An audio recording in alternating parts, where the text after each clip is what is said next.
That's actually a good point. I told Megan, I said, my refrigerator broke last night. She said, take everything and throw it outside. Yeah, It's cold enough out there.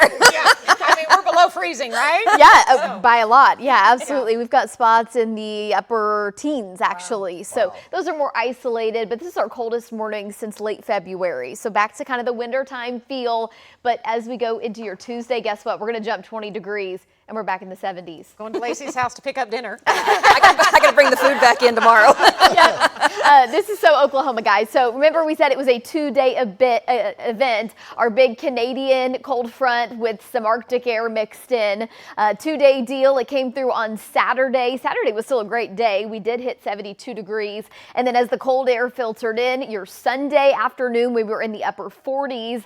And today is day 2 of the 2-day event. Tomorrow, we're 70 for our high temperature. Average highs right now should be in the low 60s. High pressure has settled in. Look how far south all that cold air has come down to the Gulf Coast, where it is a frosty Monday morning, and our cold front is moving through Florida this morning. So it has gone all the way southward up and down the plains. There are temperatures that are very close to the single digits. I'm sure there are some single digits sprinkled on in. For us here at home, it was a dry storm system. We need the moisture so very badly, and we do have some showing up on your 9-day. I'll show you that here in just a second. Now you go up farther to the north and to the east around that area of spin, the area of low pressure, and there's been snow flying in some spots, the best snow they've had so far this season, with travel advisories, winter storm watches, and warnings in effect. That combined with lake effect snow, anywhere from half a foot to a foot plus of snow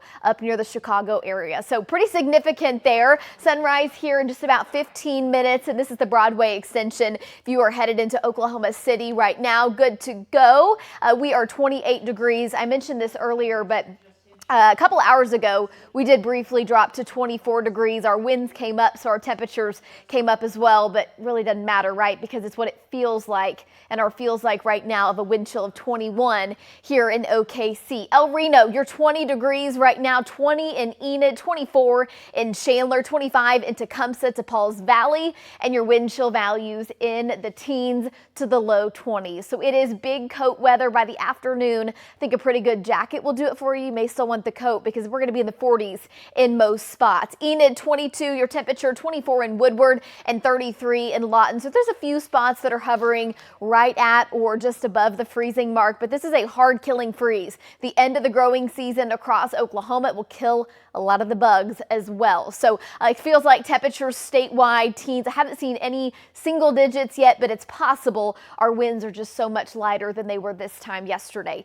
If we had yesterday's winds this morning, we would have single digit wind chill values. So thankfully they have lightened up significantly. 5 to 10 miles per hour are your wind speeds out of the northwest, a little more wind off into eastern Oklahoma. And this afternoon, high temperatures will climb again into the upper 40s and the low 50s near Oklahoma City. The coldest of the air stays off to the east, and then in spots where we get a south wind, we're going to see low to mid to upper 50s. So still below normal for this time of year, but not quite as chilly. So all that cold air goes off to the east, and we are now watching for our next storm to come in. Your Tuesday, your Wednesday, Thursday, gorgeous. South wind, high pressure comes back. We're warm and we're dry, but here's where things get a little fun. On Friday, we're going to watch for a storm to come in from the west, and this storm is a little all over the place. And by that, I mean the data pretty inconsistent. The track of the low has changed significantly over the past 24 hours. So the track of the low, the speed that it comes in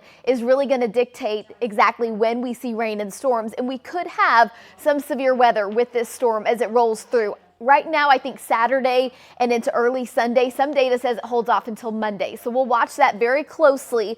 The timing will more than likely change. And then we get a cold front that will take temperatures back into the 60s in the 50s. Tonight, our winds come up. That will keep temperatures on the warmer side, upper 30s, low 40s. And if you're celebrating the veteran in your life tomorrow, sunshine, temperatures will be 20 degrees warmer than this afternoon. A boundary in the north, 70 is your high for tomorrow, 77 down in Altus with a gusty south wind and a few clouds, and the warm up takes off from there. Tuesday, 70 degrees, Wednesday, 72. By Friday, nearly 80 degrees, and there come your your rain and storm chances for your Saturday and Sunday. Again, the timing will change, so don't let this be the last time you see the forecast, guys. Back over to you.